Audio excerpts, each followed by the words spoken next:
because an ostrich's call is sometimes confused for a lion roaring. But as you can see, we're going to have a quick sweep. You can see that they've had a bit more rain down here. That big storm that missed Djuma touched on this part of the world, so you can see it's a bit more green. But unfortunately, as you can see, devoid of life at the moment. Well, not completely. I'm sure there's lots of living things there. We just can't see them. So nothing out here. So we're going to keep checking while we do that. Let's go back to Jamie and the Nkuhuma Pride. We are so incredibly fortunate because we've actually, just chatting to the various vehicles, they are, Ephraim's on his way, but we are able to stay with these little cubs for as long as we want to on this beautiful bright winter's morning. Oh, you are cheeky. That was a brave decision. Amber Eyes is... Oh. Oh.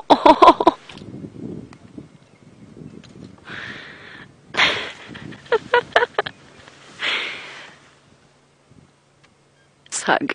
Such an enormous hug, actually, that it was kind of like everybody's boisterous aunt that squeezes and hugs a little bit too hard, and the cubs managed to make an escape now.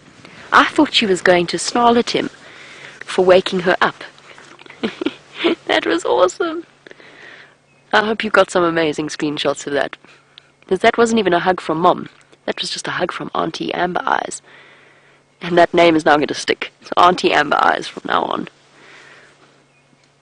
How loving was that?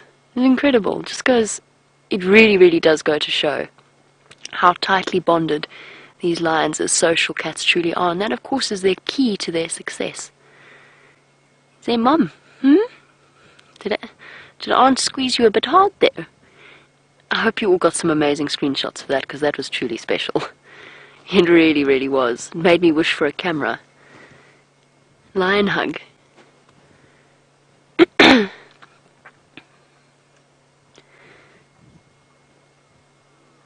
And that dichotomy between what we've seen with the Nkuhumas in terms of their fierce, awesome predatory skills, and then that gentle, loving side that comes out with each other and with their little ones. It's one of my favorite things about lions, is their social bonds, their social structure.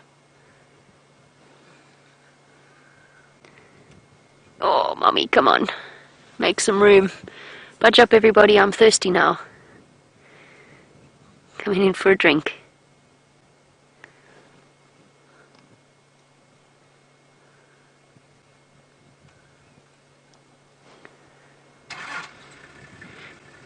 Okay, one thing we are going to try and do is reposition and get to the other side of the lions. Just to have a slightly different view. I'm just waiting for one of the other vehicles to move out so that we can move in.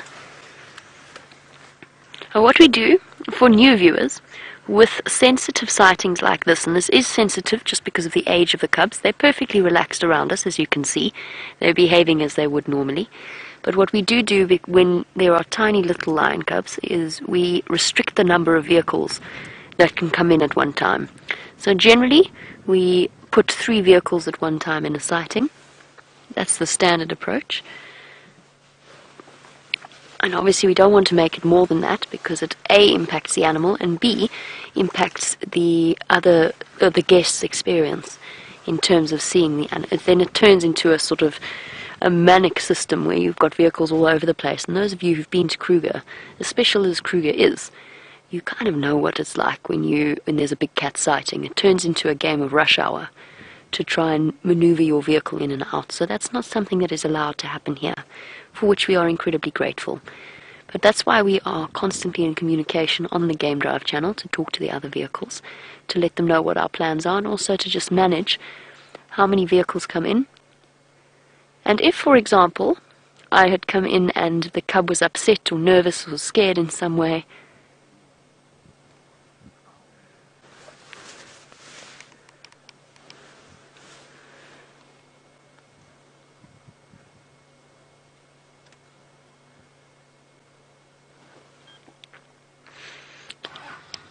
copy, I'll keep an eye out. Maybe he's lying in the shade somewhere.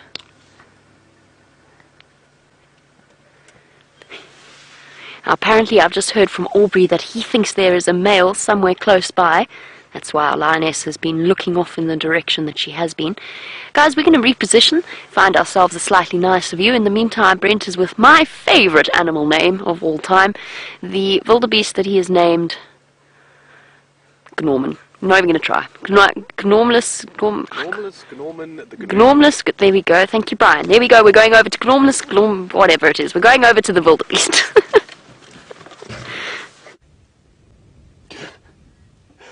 Well, there we go. Gnorman the Gnu, the dominant male wildebeest on the southern plains. Let's just move a bit forward. And he looks like he's been having a jolly good time rolling around in the wet earth. And you can see he's got mud all over him. And he is probably quite ecstatic, about as ecstatic as Gnorman can be without having ladies in his vicinity, because he is feasting on the fresh green shoots that this rain has caused. Now, if we watch how wildebeest feed, they're very picky. Now, he'll go only for certain species, and wildebeest really prefer short grass. So Gnorman is in his element. The only way he could be more in his element is if he had some ladies around. But, of course, Gnorman's mating season is over. The rutting season is over for the wildebeest. Now, wildebeest are one of our seasonal breeders out here, like impala and warthog. So we can be expecting baby Gnormans come November. Now, of course, his arch nemesis, Normal Norman, who lives down to the north of us, around the Cheetah Plains Pan, is around as well. So these big open plains are only inhabited by the strongest and most beautiful of the wildebeest, as it is ideal wildebeest habitat, these short grass plains. And so, which means Gnorman is a stud. And he's a good old mate of mine. I haven't seen him in a while. He's been being a bit scarce, but that's probably because there hasn't been too much grass about. He's had to meander his open plains quite extensively to get enough sustenance, and have the odd altercation with Normal Norman when he goes to have a drink at the Cheetah Plains Pan. Now, fortunately for Gnorman, there's water on the plains, there's green grass, and fortunately for him, no lions. And speaking of lions, let's go back to Jamie. We were about to reposition when the lions repositioned for us. The female got up with cubs still hanging from her, attempting to feed and squalling, and she's moved into a better patch of shade. Oh, little one.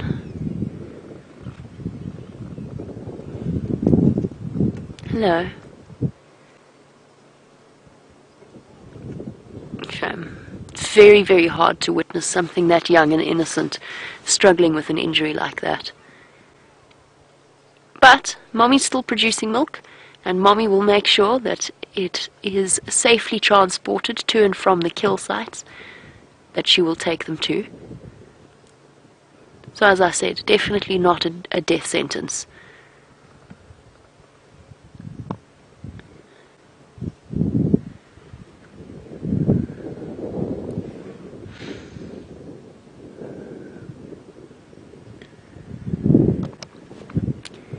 A very good point from Arathusa Fox, and it's a difficult question to answer. So Arathusa Fox would like to know how we recover from the tragedies that the wild does have. And of course we get to see the most amazing things, and at the same time sometimes things are very painful to watch, from the buffalo calf that we saw the other day struggling to get up, to the story of Kotile, although that wasn't something we had to witness, and her snake bite, the leopard with the snake bite, and now this little injured cub. And the question is, how do we recover? Is it not mentally draining? Yes, it is. And little, each little heartbreak is there and constant. But you do get used to, not used to, that's the wrong way of phrasing it. If you didn't get used to it, though, you would be constantly broken-hearted out here. What hurts me, or the way that I can, not justify it, but the way that I deal with it in my own mind, is to remember that this is the way of things for as long as these animals have existed. It's when it's a man-induced injury that it really, truly upsets me. When it's a situation where an animal's been poached or snared, or that is where I truly struggle. And it does take somebody a long time to recover from the emotional wounds that seeing something like that inflicts. But seeing the natural order of things, you can't just take the good out of it. You have to be able to, if you want to be able to enjoy what's happening out here, you kind of have to be able to lump the bad as well. But I mean, Brian, you said you were watching that buffalo kill the other day, and it was incredibly difficult to witness. It was for us as well. But the thing is, in the heat of the moment, you don't realize it, and it's only when you get home and you're shaking, and you've got the buffalo bellows in your ears, that you realize what it is that you've witnessed. I can't give you an easy answer to that question. I think you do get used to it in a way, and you have to sort of harden your heart a little bit. But that doesn't mean that it doesn't hurt. And watching a cub like this limp around is really, truly horrible to witness. If it were a leopard cub, it would be very, very concerning. But the fact that it's a lion cub is a lot more positive. Oh, little big yawn. Such a tired baby. I can still do some yoga. Stretch it out, baby.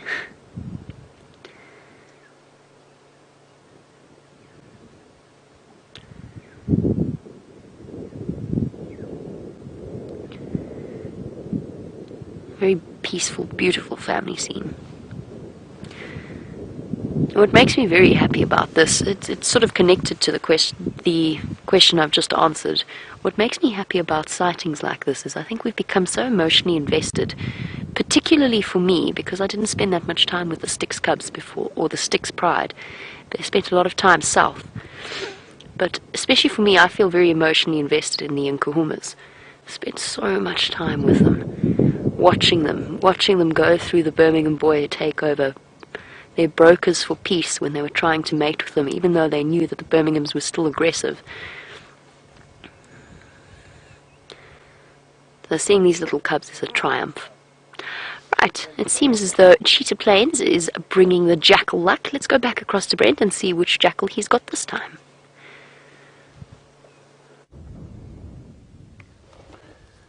We have another side-striped jackal, but it's eating something, so I don't want to get too close. I wonder if it's found a plover nest. Oh, whatever it's eating, it's over. I think it has. Look at that. The blacksmith lapwing. Oh, maybe not. Yes. I think it ate a plover nest. Oh, it's getting mauled. Attack!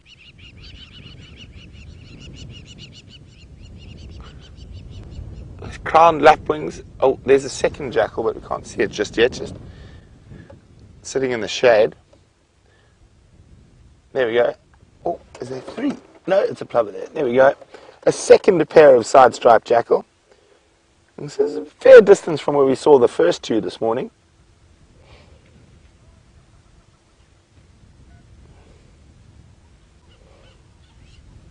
Such cool little creatures. Oh, time to rest. Well, it seems the canids are out today. Hopefully we'll see the other two canids we get here, which is of course another jackal species, the black-backed jackal, and my favorite, the African wild dog.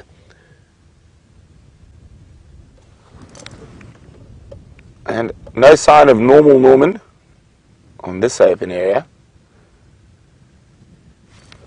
Yeah, well, we're going to keep checking through Cheetah Plains, see if we can add another canid or two to our canid list for the morning. I actually didn't even mind seeing more side-striped jackal, to be honest.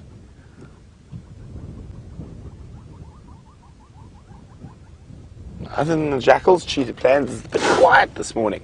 Okay, let's continue on. Cheetah Plains pan.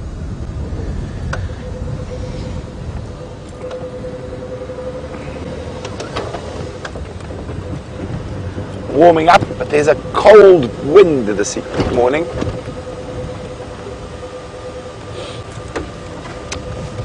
So, as you said, I said Cheetah Plains seems to have had a bit more rain than we have at Djuma. So we've only had one storm, they've had two. Bill's wondering, when are the rains going to start coming? Well, traditionally, our rainy season begins in November. So end of October, beginning of November. But we are in a drought, so it's going to be very interesting to see what happens with the rains this year. There's a possibility of La Nina, which is the opposite of El Nino, which means we're going to get an exorbitant amount of rain come September. But I'm not 100% convinced yet. And to quote Ernest Hemingway, there's two things one should never predict: the weather and a woman's needs.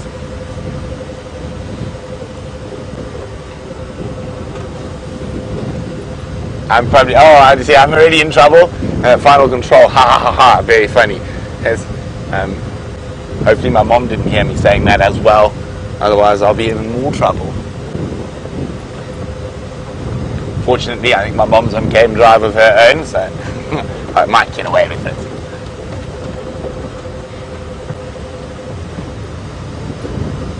So while we keep seeing what other wonders Cheetah Plains can produce, let's go back to the Nkuhumas with Jenny.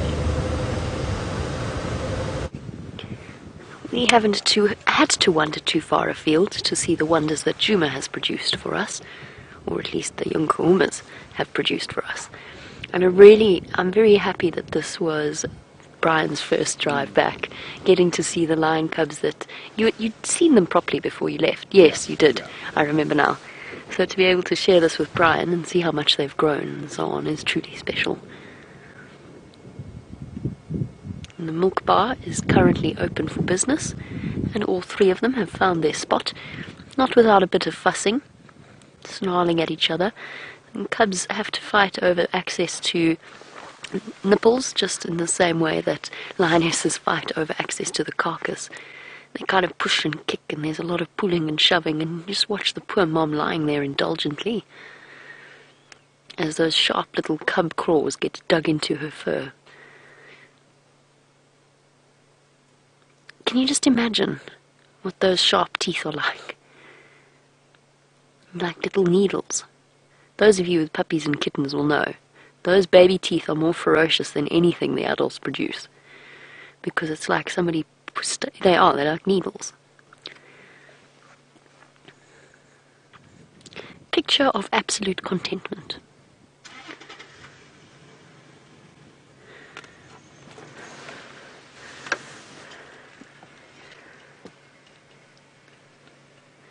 This will never get old. Okay.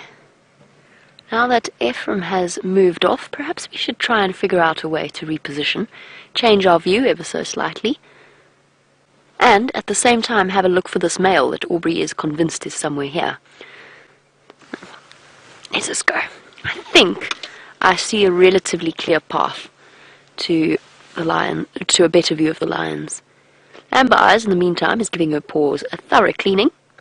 Let's not forget about her, just because we've got some lovely lion cubs.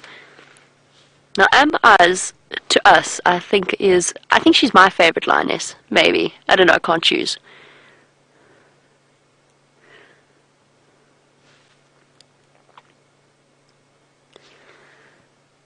Lovely to hear from you, John, in Boston. While we reposition, let's answer John's question and try and multitask a little bit here. John, it is absolutely possible for a coalition's territory to encompass more than one pride. However, that doesn't mean that the prides will join together. So essentially, I'm just going to watch the animals' behavior very carefully as we do this. Cubs haven't even moved. So essentially, John, it's almost invariably the case that a coalition, a male coalition, will actually encompass the territory of several females. So the Birmingham boys have the Styx Pride, and the Nkuhumas as their main two females. This is a dead tree, so that can go.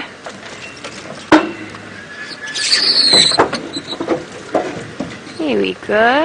Hi guys. Do you mind if we come and say hello?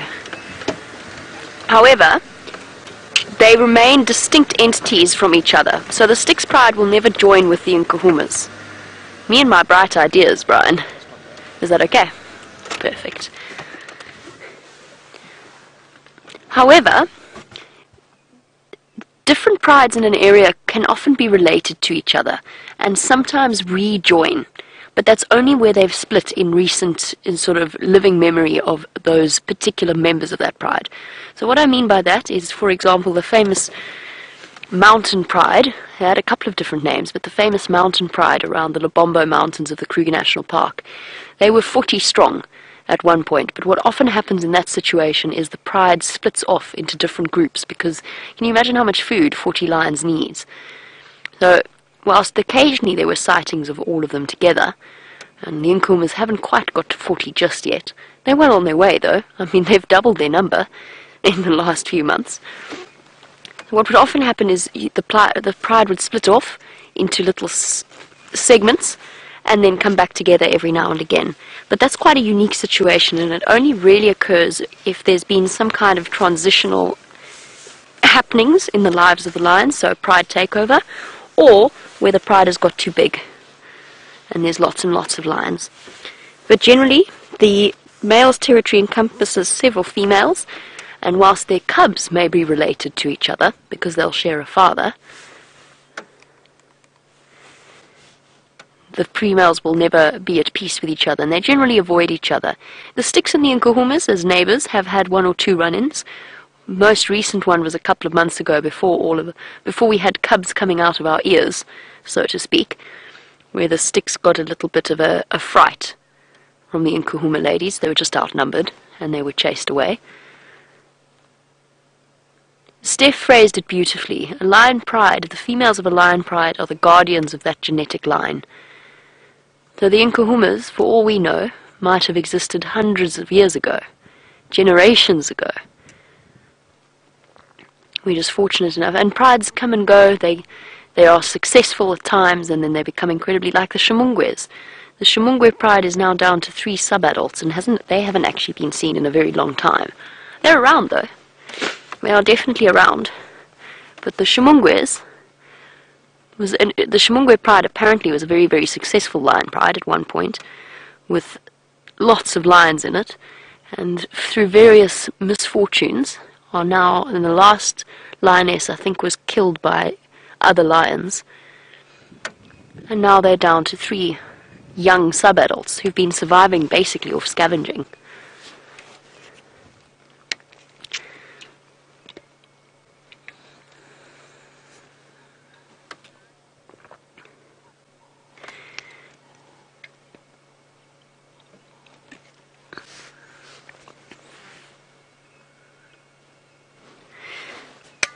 And welcome back to Charlotte from Port Elizabeth. Hope you're enjoying your sunrise safari. And Charlotte, of course, being a South African, just like us. And Charlotte's question is about the genetics of a coalition and whether some of them are better than others. And yes, invariably they are. So there will be males that are bigger, stronger. They're generally the dominant ones. But look at the Matimbas and look at the Birmingham boys. In my mind, the Matimbas, look, I know the Birmingham boys are much younger, but the Matimbas are naturally bigger. They're taller lions. They're bigger, bulkier lions.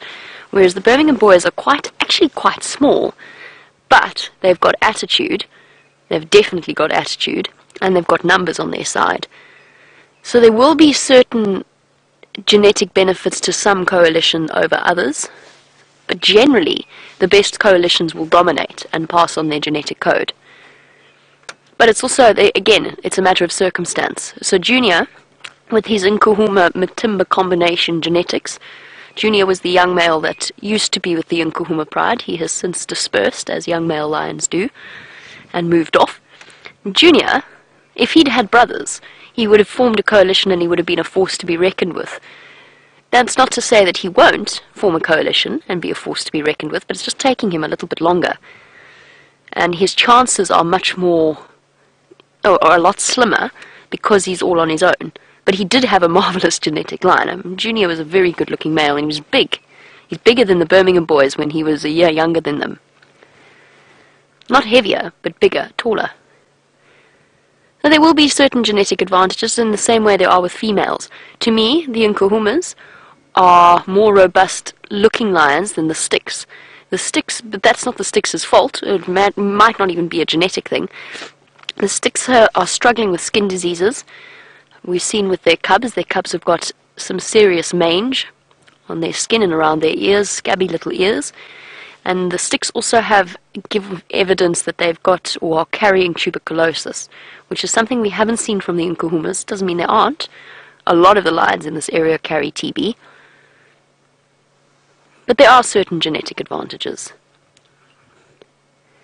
I will tell you that the Nkuhumas are probably some of the best looking lionesses I've ever seen. But maybe I'm biased now.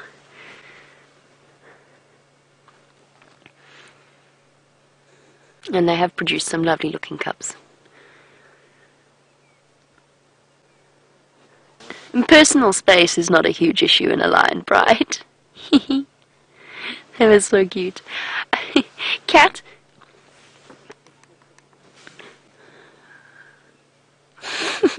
Some grumbling from the little cubs.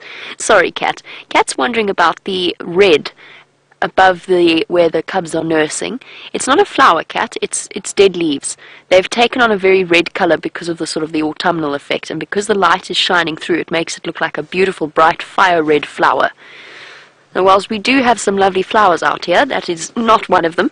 It's just some dried leaves. It looks like it's bush willow, probably variable bush willow, just by the size of the leaves. Variable or large fruited bush willow. And the sun is shining through them, making them glow a beautiful red color.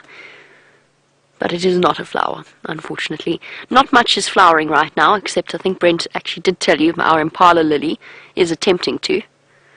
It's trying very hard to get its flowers out, which we're very excited about. And the narrow-leaved calanchas are also flowering. But soon we will be getting a whole host of flowers, and one of them will be the bright red star zinnias that we get.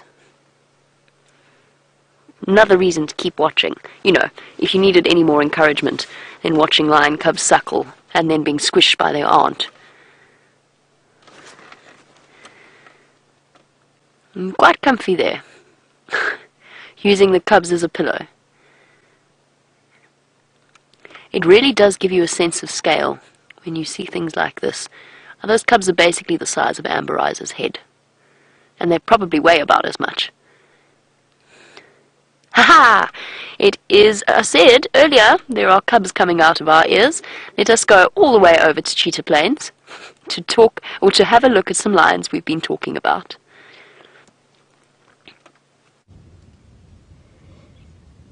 Look at this! They've come back onto Cheetah Plains. Isn't this exciting? All 8 cubs running around. Oh, I'm going to move the vehicle to get up ahead of them. Isn't this absolutely exquisite? There's something about little lion cubs that does make me go a little bit silly.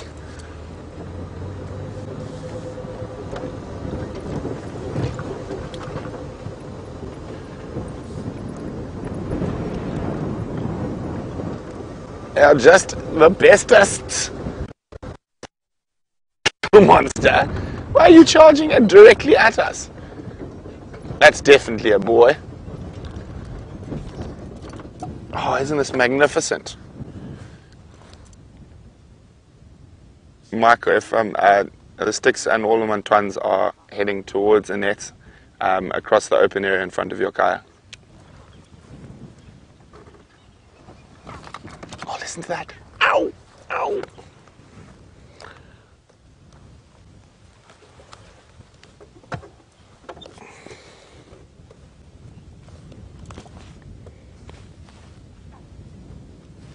Oh, look at this. Isn't this just too special?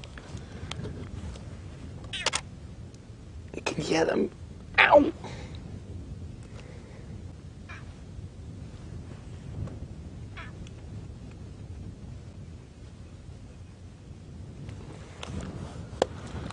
Oh, it looks like they're going to lie down.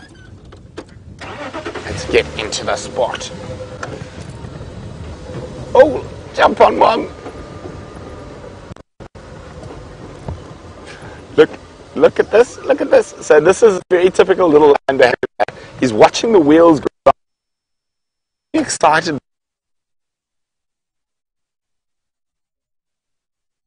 Definitely.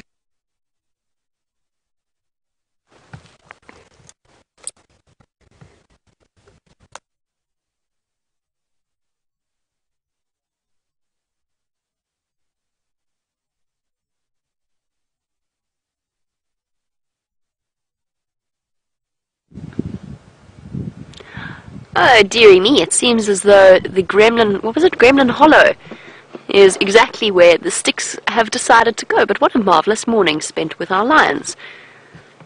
Cubs everywhere, sort of. I don't know where the rest of the Nkuhuma cubs are. They're a little bit younger than the Styx cubs, so they're not all together. They're still kept separate. So whilst the older two sets, this group of 3 and then the group of 2, are coming together at kills, they're still being stashed away. That makes them sound like groceries, but they're being stashed away separately whenever their mothers go out hunting. The youngest set, we know where they are. Herbert did find the den site, but it's impossible for us to get into there without doing some serious environmental damage, so we've decided to just let them be, and we'll wait for them to come out when they are good and ready and old enough. And now we've got a puddle of lions.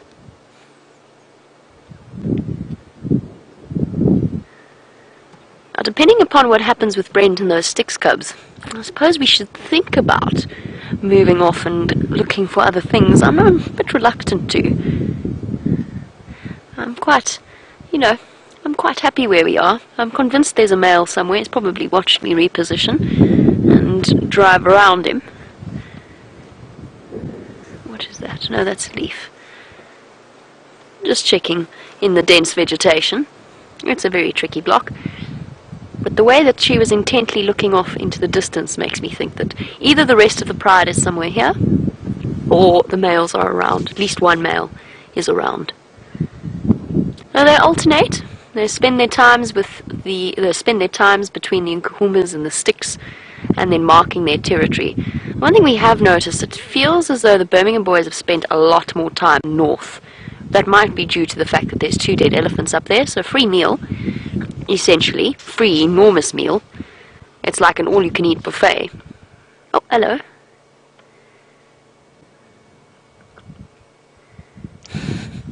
Somebody's awake, looking for a bit of attention. Oh! Mom is a milk bar and a jungle gym, all rolled into one. Aww. So gentle. I mean, her paw is the size of that cub's head.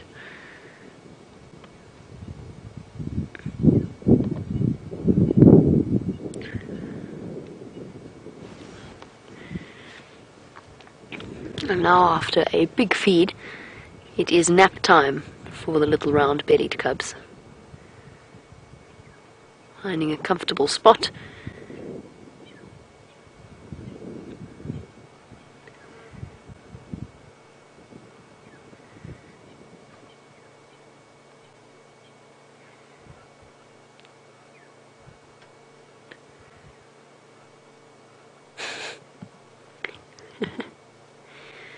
So cute with their round bellies, their feet in the air.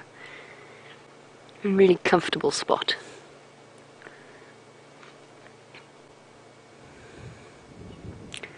Oh, it seems as though Brent has found a signal patch. Let's head across to him.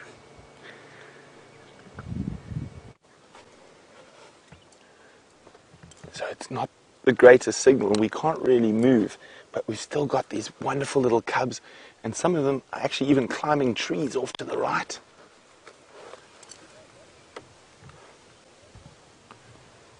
So you can see that. Isn't that wonderful? A little bit more to the right there, Thunder. There we go. Pretending to be a leopard. Now, lions, when they're cubs, it is quite common for the little guys to play on fallen trees like that. Unfortunately, I'd love to move a bit closer, but There's a cub in my way in the road. Nice problem to have.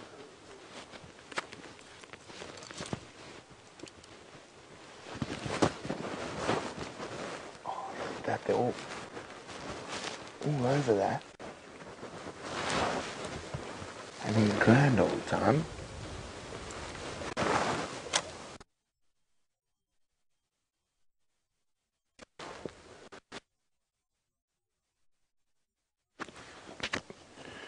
Mic fell off. There we go. It should be better now.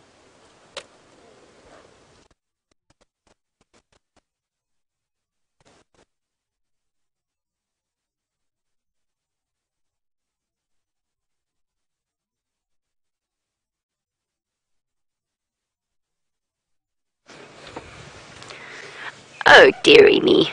Gremlin Hollow is playing havoc with Brent's signal. Luckily for all of us, we've got cubs on one side and the other of this reserve. So we are still with our puddle of lion cubs, all curled up together, fast asleep.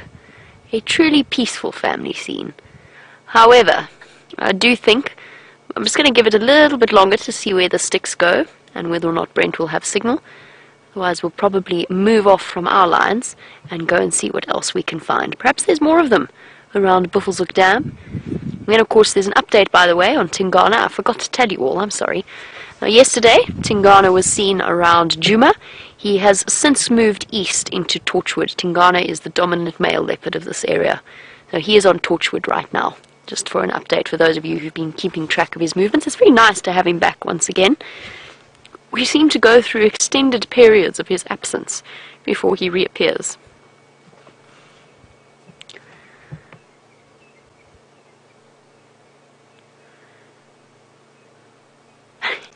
Let's go back to Brent's lion cubs and see what antics they're up to now.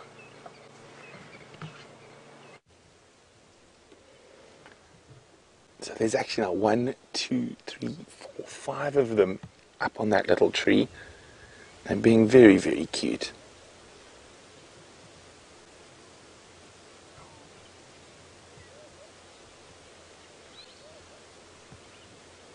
Now, unfortunately, they are in a terrible signal area for us.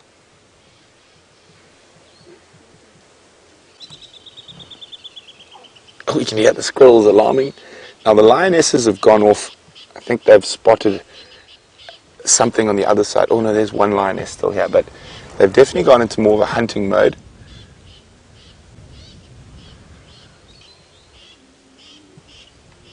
Okay, if you come to the right, a little gap.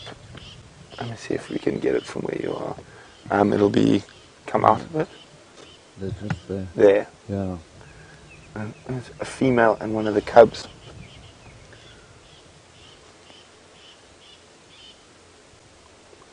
You can hear a squirrel. Lion, lion, lion, lion.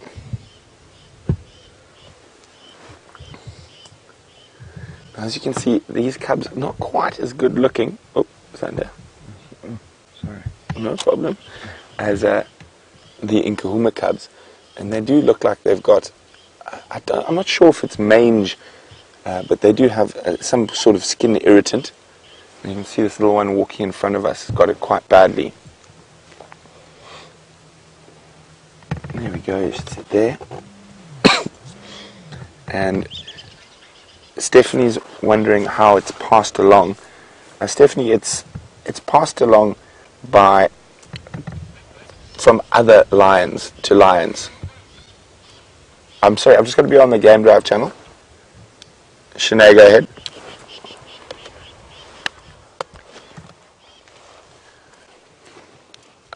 They've just gone static. The females look like they might have seen something in a net, but they're still on the CP side, on that little 2-track that runs down parallel to the Shkova from the pan in front of the Kaya.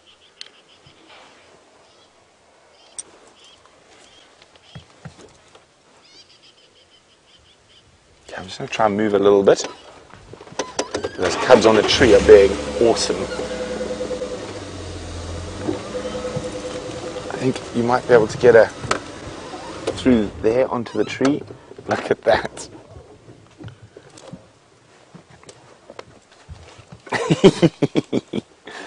Enjoying the warmth of the sun. I'm just going to grab a quick photo. I hope you guys are getting some awesome screenshots of this. I don't want to move too much because this is a really tricky area from a signal point of view.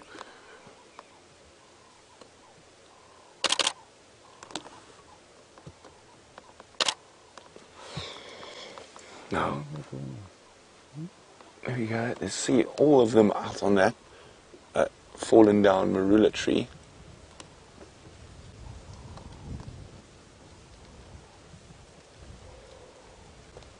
Let's go to the one out on the right. Yeah. Keep going. Yeah. There we go. Okay, he's just popped his head behind a branch for us. Oh, turnaround time.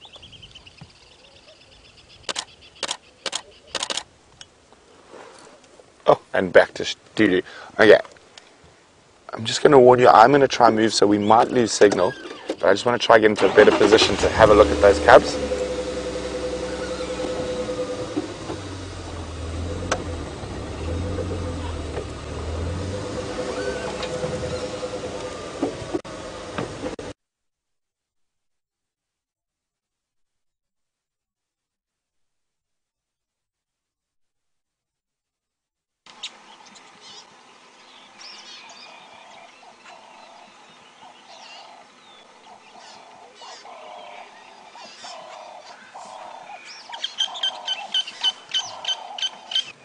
And back with our puddle of lions as Brent once again goes through the gremlin-infested patch. So we do apologize for that.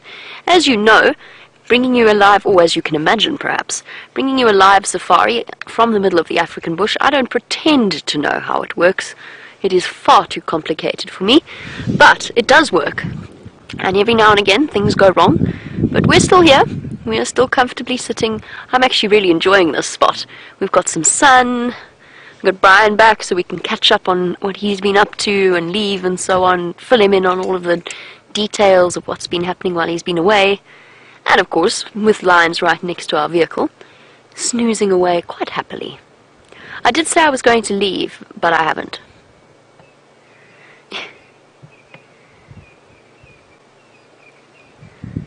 I can't quite bring myself to tear myself away from this. Now, within the Nkuhuma Pride, we have got 3 mothers with the 8 sets of cubs, or the 8 cubs between them. Morning, Amber Eyes. And back to sleep. Kevin, that is the one thing that lions are very, very good at, and is part of the key to their success, and might even have been one of the reasons why they evolved as a social cat. Because yes, their females will feed cubs that are not their own. They do what's known as allo-suckling. That basically means they will feed their own offspring and that of the other lionesses, because of course for them, the lionesses in their pride are related to them in some way, whether it is a daughter or a mom or a sister or a cousin. Either way, they are very, very closely connected in terms of genetics, so investing in the other's cubs makes total sense for them. We happen to enjoy a sighting with the Styx Pride that Brent is with at the moment, where only one of the females is still lactating, the mother of the youngest set of cubs.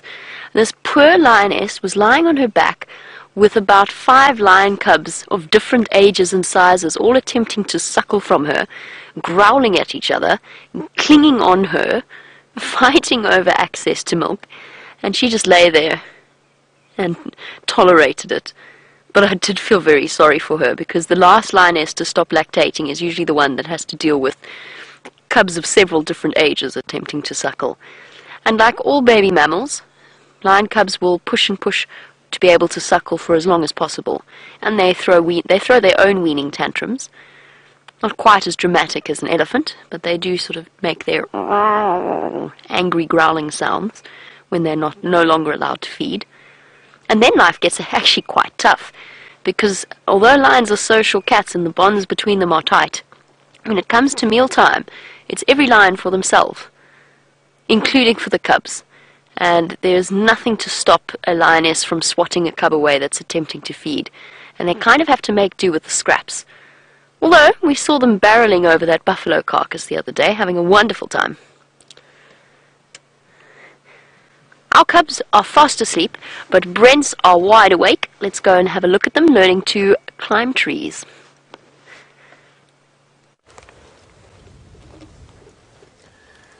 A little bit, look, a little bit up to the left there. It's under the one walking. Oh, nearly fell off. We've got to push from behind. Isn't this incredible? I think I've managed to find a spot that's got signal. Isn't that incredible? Isn't that lucky? So, hopefully, it stays that way. Hope you guys are getting some fantastic shots of this. Aren't they just the sweetest?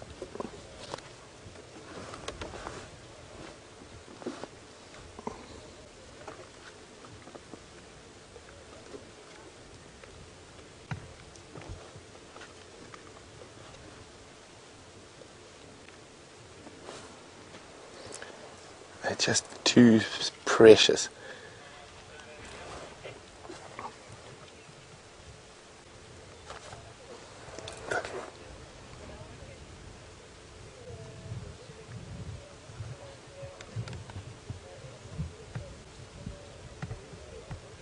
Look at that, look, here we go. Climbing.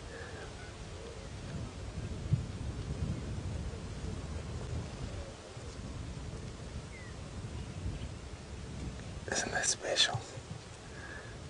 And just watching them, they are just too precious. They're not the best looking bunch of cubs I've ever seen in my life, that's for sure. But they are very, very playful.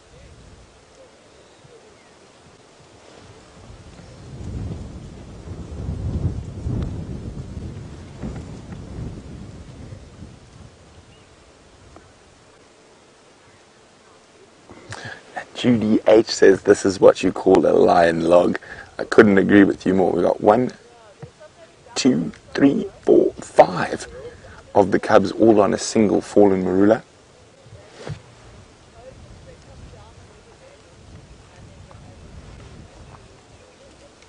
I'm just waiting for one to fall off, and I'm pretty sure it's going to happen. And fortunately, we've managed to find a spot in this little river system that does have a signal. Oh, here we go. Here's trouble. Attack.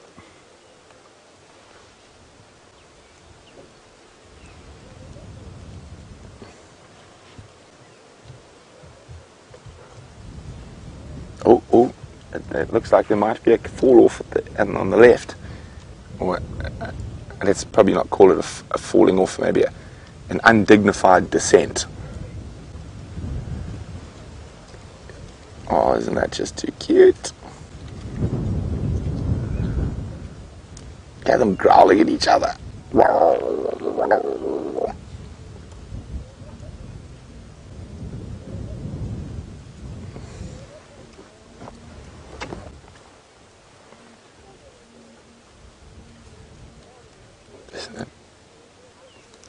Well, thanks again for all the screenshots, guys. Remember, if you are screenshotting, share it with the hashtag Safari Live, or pop it on the Safari Live Facebook page, or on any of the viewer Facebook groups. There are lots of them.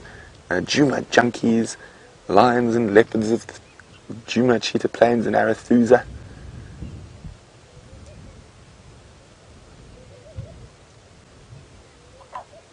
Ow, I love that sound so much.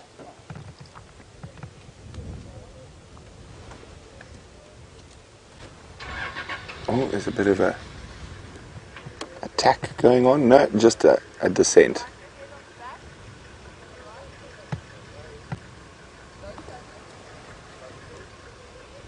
Oh, here we go. Oh, isn't that just too special? Now, how do you get past your cousin or sibling? Cousin, I think, just judging from the size. Oh, you just sneak past. That's very polite. I thought you were going to push her off.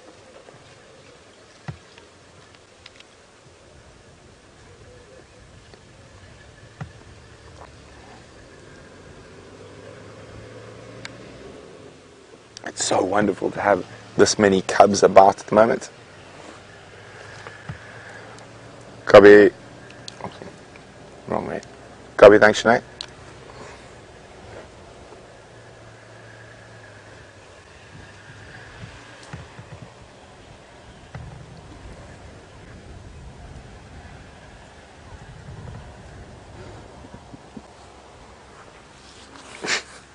Cat's wondering, do lion cubs right themselves during a fall, always landing on their feet? Not so much, Cat. They're not quite as skillful as a house cat yet. So I have seen them take some interesting tumbles.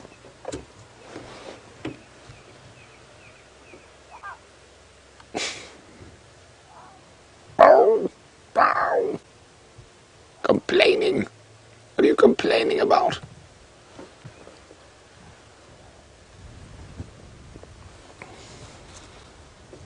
Oh, wonderful.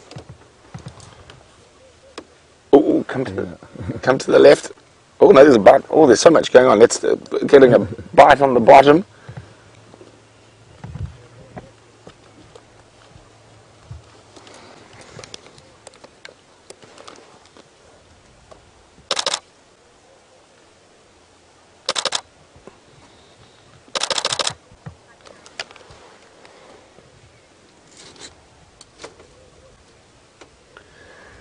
Michele in Johannesburg says, well, lions seem more like dogs than cats with their social skills. Now, they are indeed the only truly social cat in the world. But there are definitely cats, and even in their behavior, it is very cat-like, but as I said, very different with the social aspect. But that social aspect enabled them to outcompete giant hyenas, saber-toothed cats, and become the dominant predator. So those saber-toothed cats and giant hyenas were obviously much bigger than lions, but by being social, they were able to outcompete them. Oh, shame! Being manhandled. That's a young boy who's doing the biting there on one of the younger cubs.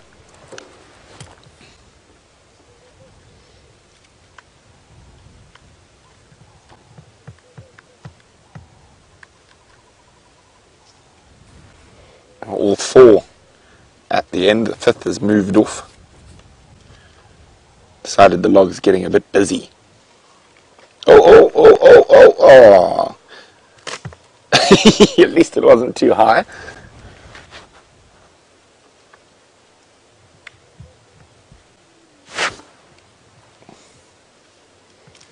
Oh, that was a purposeful descent.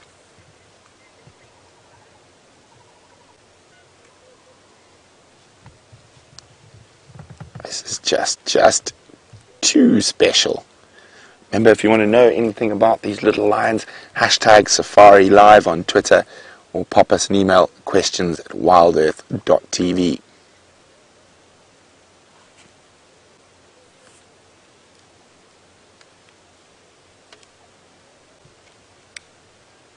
So you just got to jump on the game drive for a second.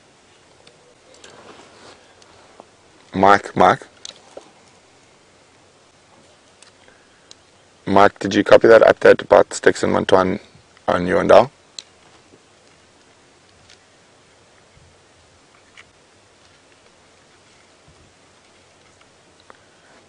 Also, Mike, there's a 2-track that runs parallel to the drainage line that's from your kaya. They're on that 2-track.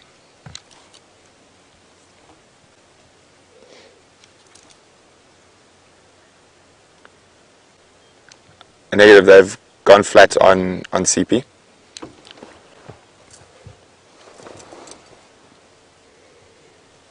Sorry about that, just making sure that Mike knows that there are lions in front of his lodge. So they're probably about 150 meters away from the closest guest room at Cheetah Plains. And while everyone was in game drive, they were drinking in front of the main area. Oh, they're just so special.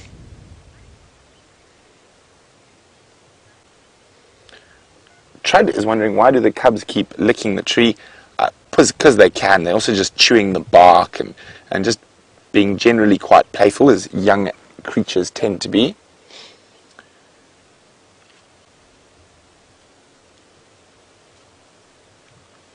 Oh, here we go.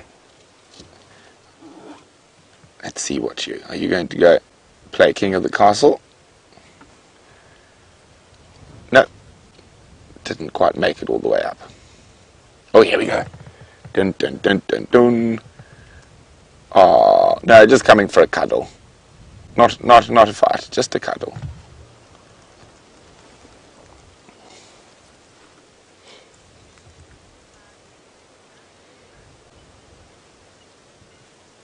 I think with their skin irritation, these cubs quite like the roughness of the bark. You can see how they sort of rub their bellies on it. And as I said, I'm not sure, it could be mange, but there's quite a few different types of mange. Mange is caused by mites. It could also be fungal. And it seems that with the adults seem to go through it from time to time, but they seem to recover. It does seem to get better. Hopefully these little guys start looking a bit prettier soon. And it's so amazing. And if you compare them to the Nkuhuma Pride, and the cubs there are so fluffy and perfect.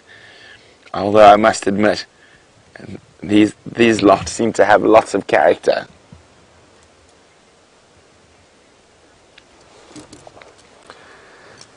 So Gregory's wondering about these skin issues, and he says, will it eventually remedy itself? Or will they have it forever? Well, with the Birminghams and this adult Styx, it seems to remedy itself for a while, then it gets bad again. So it's very difficult to actually tell, because I can see the lionesses have it on their belly as well. But it's not as apparent as it is in the cubs.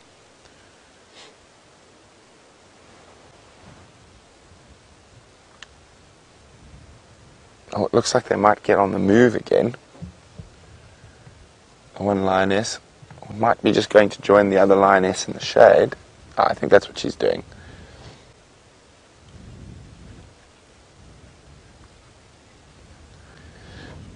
So I don't want to move the vehicle at the moment, as we might lose a signal, but we're just going to sit here. We say, look at that, come on, look at that. Now that is what you call draped over a branch. That little boy, he's the same one who came charging towards our car earlier when he saw our tires turning. He's quite big compared to the rest of the cubs.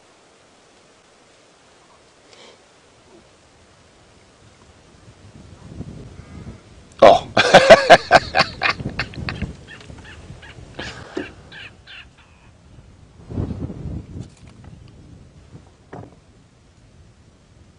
Some of the cubs look like they're going to start suckling. We're going to stick with the last tree dweller.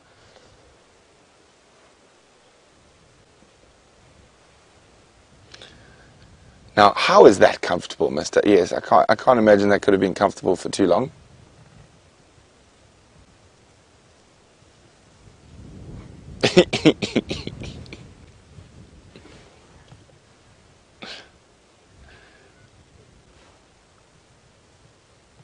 Oh, and I don't know if you're picking up that sound behind us.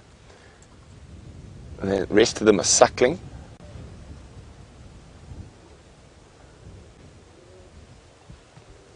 And I wonder if the last tree dwellers, the sound of feeding cousins and siblings will attract them towards the females.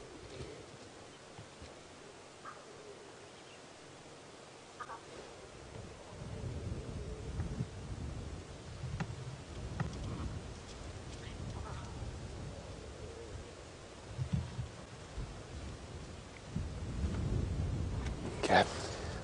I don't want to move just because it's such a precarious signal area. So if there is an aerial or whatnot in the way, we do apologize, but just to show you what's going on back there, it's literally a scrum down of little cubs trying to all feed off the one lioness. So there are only 2 or 3 cubs not there. Yeah, make your way straight in, it's just me.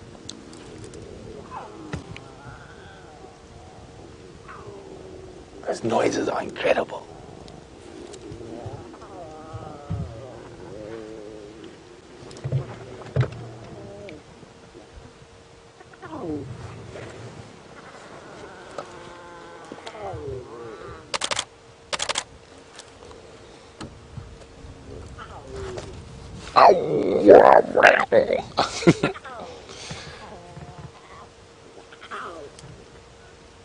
There's just a pile of little lions trying to feed.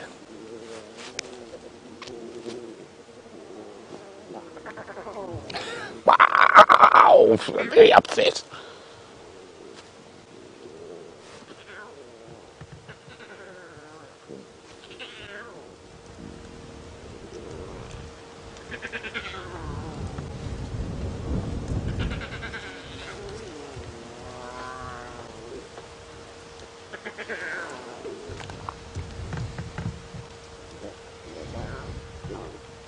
So David's wondering, do lions purr? They don't, David. They can growl and roar and snarl, but not so much of the purring.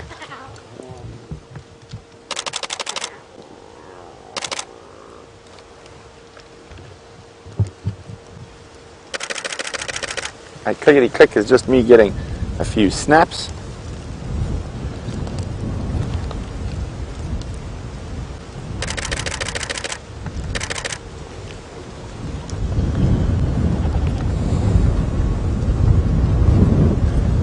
Let's have a look back at the tree climber. He's up to mischief, or he's just actually posing very regally on top. Oh, now he's not. Now he's flopped over again.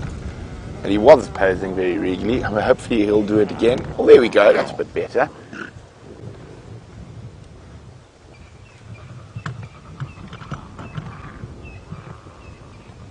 Seems far more interested in us than joining in the massive. The cubs all trying to feed at the same time. He goes from looking very, very regal to very, very sloppy.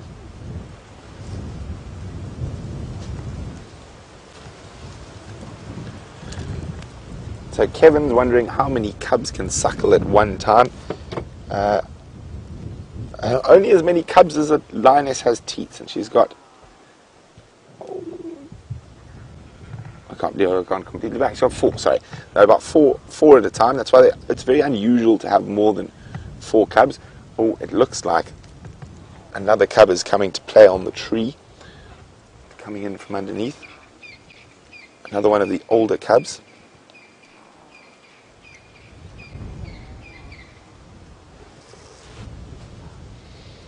Oops-a-daisy. They all seem to like that little branch there, little piece of marula bark. Good fun to play with.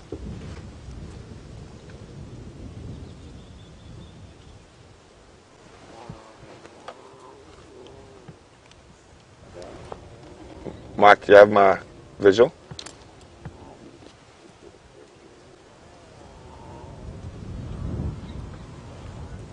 Oh, there we go, doing a bit of defleeing.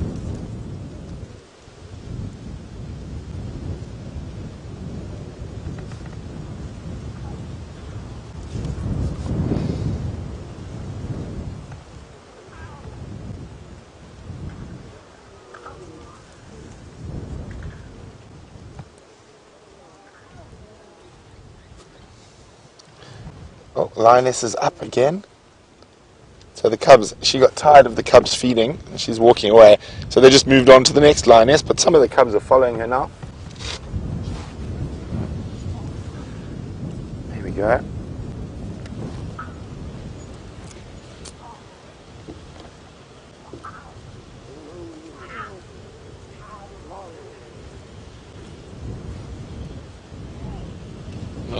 She's now blocked our way out.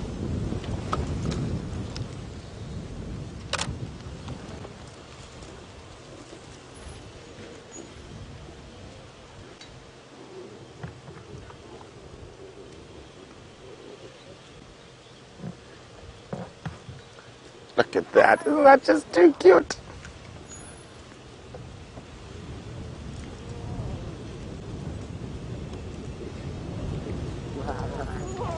Ooh, getting upset.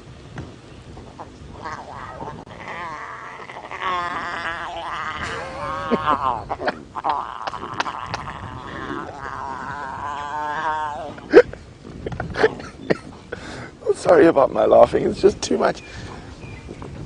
On a few short months there, Their voice is going to change, and when they snarl like that, it's going to be quite scary. At the moment, it just sounds quite funny.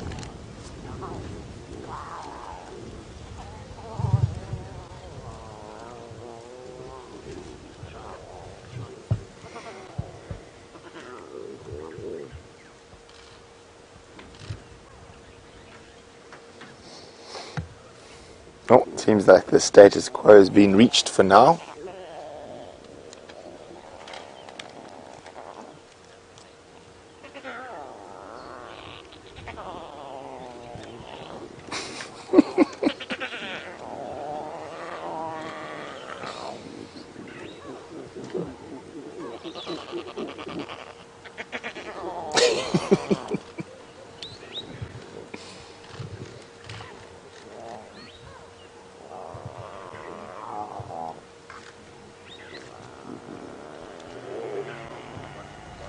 This is very, very special to be able to spend the amount of time we do with these incredible animals.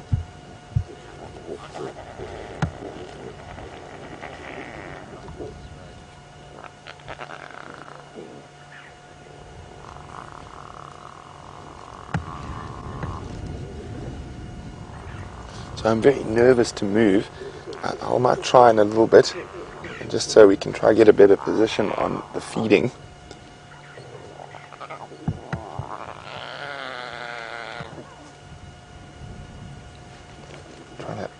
Think where we might still have signal.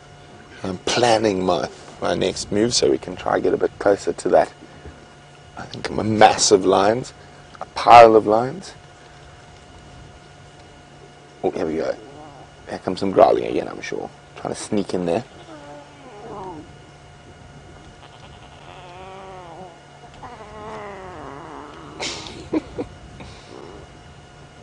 Little ears flat.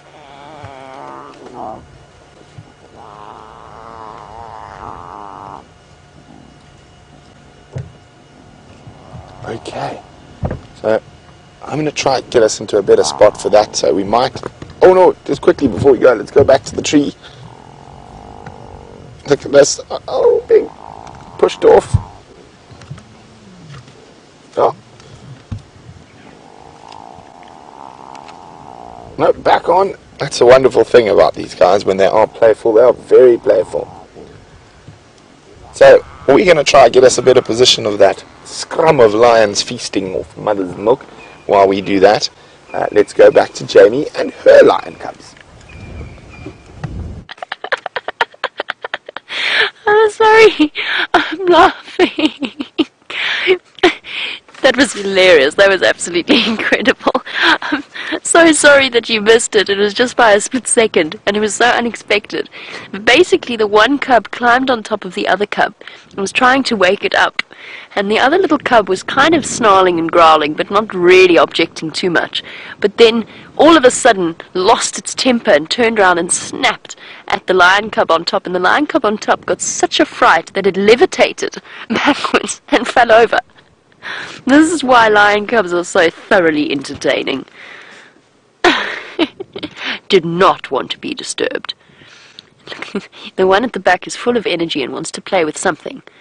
And everybody's being so boring. Perhaps I'm going to come and see what these human beings are doing. What are you? Can I play with you? Wake up! Lesson not learned.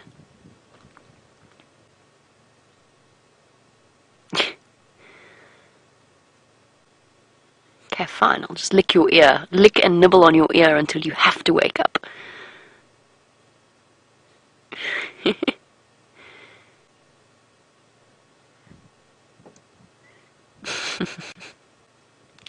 Oh! Beware. Flopping lions everywhere. This poor cub on the bottom. Not having the easiest time of things. All it wants to do is sleep. Luckily, lions are expert sleepers.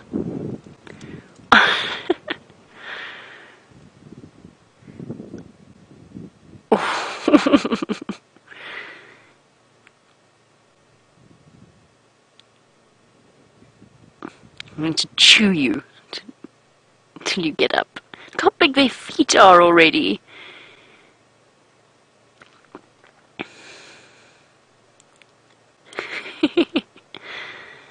Now battering Mom at the same time. Little mischief.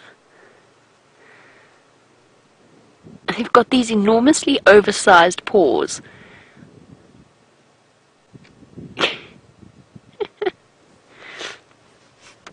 A little bit of shuffling around going on. Poor cub's trying to find a comfortable spot to go to sleep.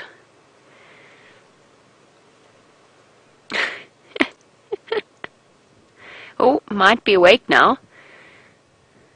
The lure of a foot just proves to be irresistible.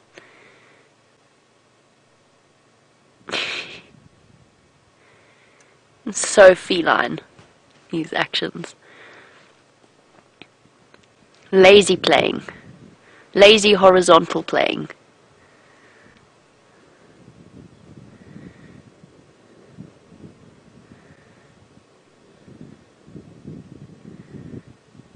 I think there's 2 males in this group, and I think these are 2 males. I haven't had a chance to properly check. There's definitely 1 male in this triplet. I think there might be 2.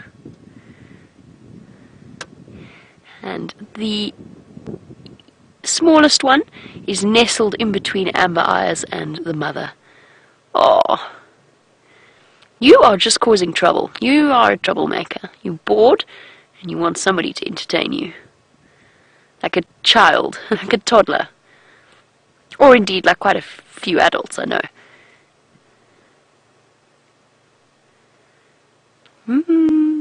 Playing with fire again. I wouldn't chew on Auntie Amber Eyes' ear. She doesn't take too much nonsense, although the last time I said that she just turned around and gave it a bear hug. Or a lion hug.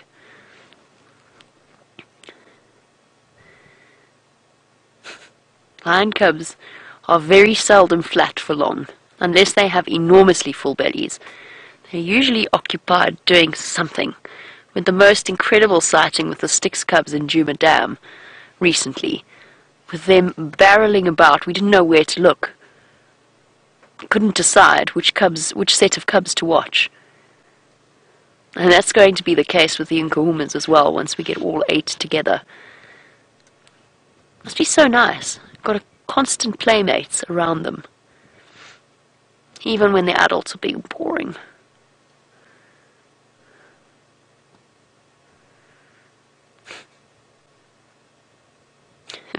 Look how comfortable her crossed feet look, resting casually on poor Amber Eyes. Obviously, as you can tell, my threats of leaving have been seriously not followed through. I just couldn't bring myself to tear us away from the sight that we've been witnessing. Just in case we come back this afternoon and they've vanished. Which hopefully they won't have. Hopefully we'll have an afternoon to look forward to spending with them as well. And as I said, already empty bellies, or relatively empty bellies for the Nkuhuma girls. They're going to have to think about going to find some more food. Hopefully this time they will be able to eat it straight away, instead of having to wait for the Birmingham boys to eat their fill.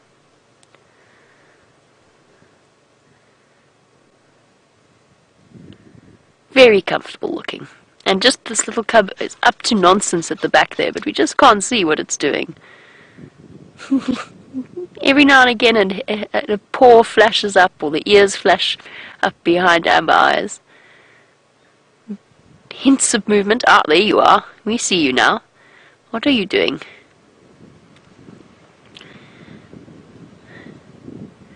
Trying its luck with every lion. Get a playmate.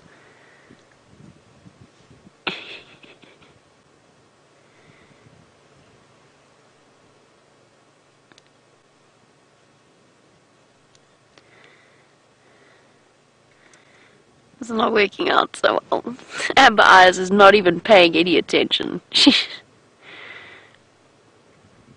You're going to get a smack, little one, if you're not careful. It's amazing how tolerant the lionesses truly are. She hasn't even opened her mouth and nipped his foot yet.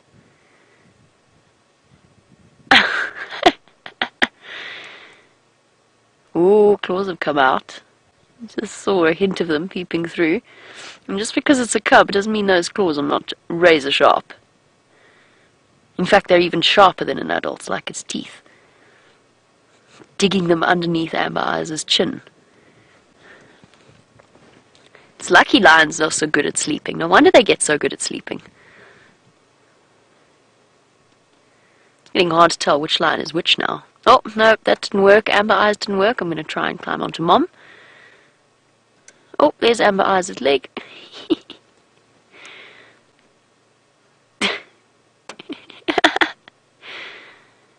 Anything's a game. You are a little nonsense. This is definitely the lion cub with plenty of character. I'm sure it's a male.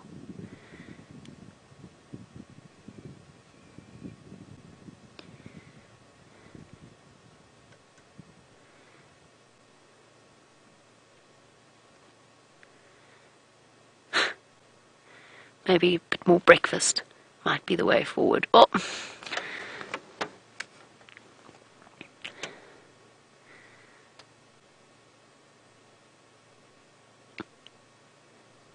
They must feel so safe in there. Two giant lionesses on either side of you. It doesn't get safer than that. The perfect spot.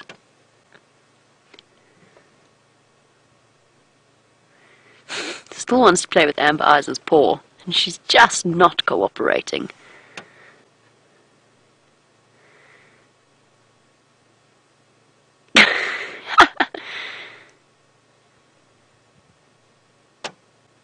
And of course all of this is basically preparing them for a time when they will be fierce hunters, famed for their skill in terms of taking down big game like buffalo. Now it's play, but it's very, very important play. And the bonding that they do is also essential because it's what makes a lion pride such an unstoppable team. Oh, Mom's had it. All she wants to do is go and lie down in the shade and not be harassed.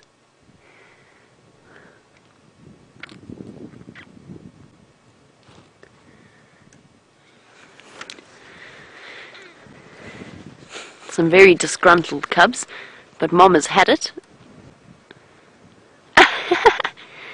Good try, little one. Not quite, but good try.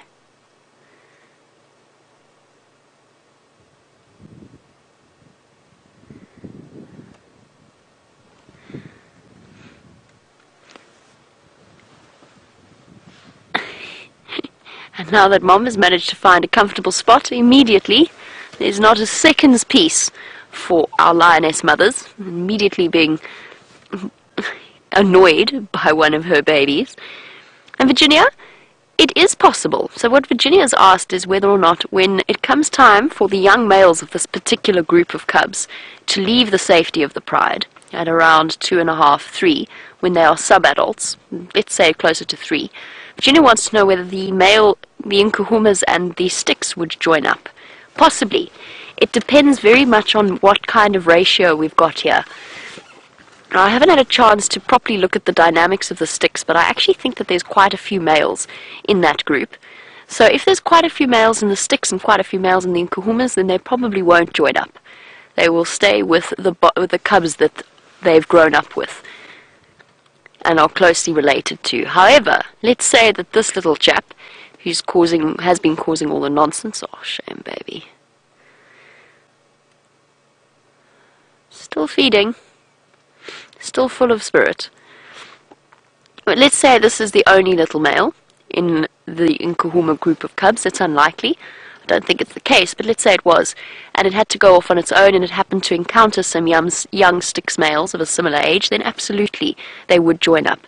So male lions are, unlike the females that are very strictly related to each other, the males are not so fussy because they can't afford to be. The advantage of numbers trumps anything else. So forming a coalition with an unrelated male is very common. Leave that little one alone. Here we go.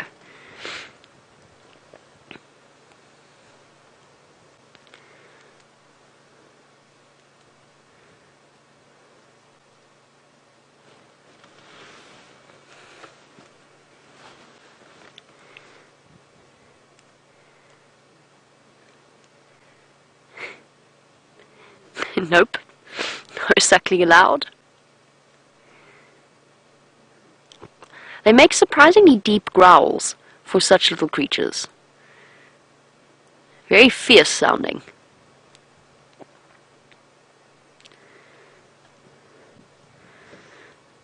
We're going to leave our lionesses now, I think, and start wending our way home, see what else we can find for the last few moments of the sunrise safari.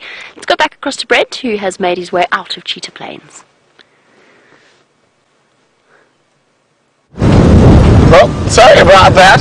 As we went live, a leaf flew right into the lens. Off you go, be free, leaf. Wow, wasn't that amazing? So exciting. Cubs, cubs, cubs, and more cubs. I think we're going to have to find a new collective noun for cubs. There's just so many of them about at the moment. And unfortunately they moved a little bit, not far, but about 10 meters deeper into that little river system, and that was we were right at the edge of our signal range as it was. So, but what an incredibly wonderful sighting of the Styx Pride. Now I wonder where all the Birminghams are, but wonderful. So we were looking for canines and we got cats. I'm not going to complain. And again, thanks to for all the questions that came through, and a big welcome, a few new viewers, and what a morning to start on. Lion cubs everywhere, and I've just heard that there's some incredible screenshots. I've got some competition out there. You guys with your screenshots getting better shots than I can get with my camera. But that, yeah, I'm still on such a high. It was such an incredible incredible sighting of those little guys. Oh, the wind is now picked up, so even though it's sunny and bright, there's this, well, it's a stiff breeze, but when you're driving and it's a bit chilly, it feels a lot stronger. And going to be very interesting to see what those Styx do on the sunset safari. I've got a feeling they might unfortunately pop across that little drainage line. That is our western boundary on Cheetah Plains, and they might go across to Annette. But of course, there's always the chance that Nkuhuma and her two cubs were heading down towards Cheetah Plains. So Nkuhuma is a female leopard, and she's got a male and female cub. If I remember correctly, probably about 8 or 9 months old at the moment. So exciting times. If we think about cubs, okay, we've got the Styx cubs, 8. We've got the Nkuhuma cubs, 8. We've got Nkuhuma, 2 cubs. We've got Karula, 2 cubs. We've got Shadow, 1 cub, and we've got Tandi, 2 cubs. Just cubs. Who's missing cubs? Who hasn't had cubs yet? Well, Shaluva 2005, because she's been seen mating. Hi, Ian. Ian's in Johannesburg. He wants to know, will we be voting today? We will. We're registered in the local community, and there is a vehicle going out so we can vote. So as soon as we've had breakfast, the team will be heading out towards Dixie to go vote. Oh, it is incredible. The only thing I'm a little bit sad about is that Karula has crossed to the south. Fingers crossed she is going to come back to the north. Tingana went into this property here to the right of me, Torchwood. No one's managed to find him this morning yet, so who knows, maybe he'll also make an appearance on the sunset safari. Young Sindile has been out and about. The last spot he was pinged off his collar was in Buffelshoek, not too far from the Djuma boundary, so it might be worth also having a squiz around there. I really would love to see the pack of wild dogs again. And as I said, that pack of 3 wild dogs we've been seeing is not our normal pack. They are a dispersal pack from the Lower Sabi pack. So I wonder what we're going to call these ones. Something we're going to have to think about, especially if they decide to hang around a bit longer. So that's the incredible thing about being in this open system. New creatures that can come from anywhere in the greater Kruger can arrive. We could get new lions, as we've got new wild dogs, new cheetah, even new leopards. I'm pretty sure Djuma, our ghost from the north, also came from there. So we are moving towards the end of our sunrise safari. the Zander and I are about to go through the Mulwanini, which is a famous gremlin habitat at the bottom of this little steep river. So we've had an absolutely splendid time with you, and we had some cats and dogs, jackals and lions, and what a great way to start. Now you said Ellie's and in Nkuhuma's with Jamie. Speaking of Jamie, let's send you back across to her for the final few minutes of drive while we go through gremlin country. Guess what I've just seen, which is really, really exciting, just in case we needed more evidence that spring is indeed on its way. I'm trying to find it again for you, but I think, oopsie, I was so busy looking into the air I nearly drove into a hole. Red-chested swallows are back. They're one of the first migratory bird species to return to our shores, and I've just seen 2 of them plucking mud up from the puddles to start building their nests. Now, I get really excited.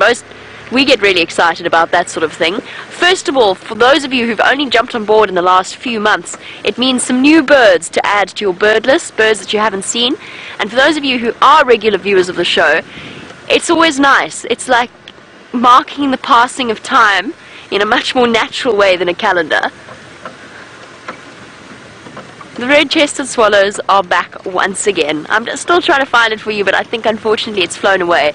You'll have to trust me, you'll have to take my word for it. But we'll start seeing them more and more regularly. I thought I saw one the other day, and then I told myself I was going crazy. But nope, they are most definitely back with us once again. And of course, some of the swallow species, you will actually, those of you who are living in Europe, the UK, you will be familiar with the swallows that we get. They haven't quite left yet, but the barn or the European swallows are on their way back as well at some point soon. Those will be birds that you get for half of the year and we get for the other half. So exciting stuff. Cubs everywhere, green grass sprouting through, birds returning, insect life returning. I've noticed a lot more noise at night. Summer is slowly on its way.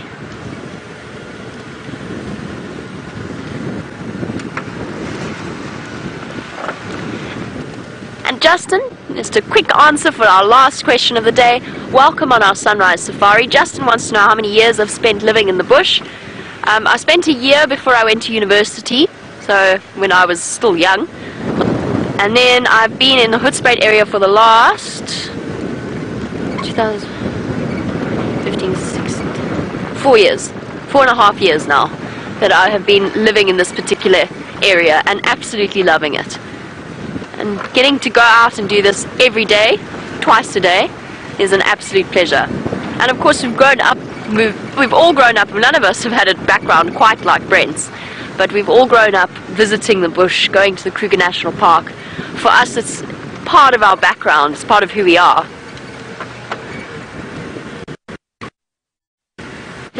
We were chatting earlier on Facebook Live. Charlotte said there's a cold front on its way to us. Judging by the way that the wind is howling this morning, it's going to hit us. Ow! Stick to the face. It's going to hit us relatively soon. I think we're going to start looking south for banks of clouds that might be on their way. But that's good. Might mean some rain, a little bit more green, more birds, more insects. It's all very, very exciting. And so, I think we are coming to the end of our sunrise safari, and it comes time for us to say goodbye to you all, the saddest part of our morning. So it is indeed time to say goodbye. A big thank you to Brian, as always, for his fantastic camera work, and a huge welcome back to both the Brian and the Thumb. That's a pleasure. It's the inseparable duo that's lovely to have back on board with us once again.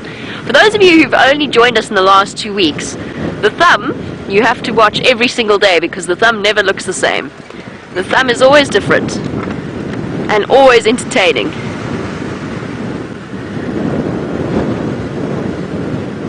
Sorry, I couldn't hear that. Donna said something about your Thumb, Brian. Sunflower seeds. Sunflower seeds! Sunflower seeds, because poor Brian to a devastated sunflower garden after a bushbuck came in and ate them all. It was really sad. Sorry, Brian, that you came back to that. Okay, no, it really is time for us to say goodbye once again. But we will be back this afternoon for the Sunset Safari, so we look forward to seeing you then. Thank you to Kirsty and to Rebecca in Final Control, keeping us on our toes and keeping us in line. And most importantly, a big thank you to all of you joining us from across the world. I hope you have a wonderful day or evening, and that we will catch up with you this afternoon on the Sunset Safari. Bye-bye.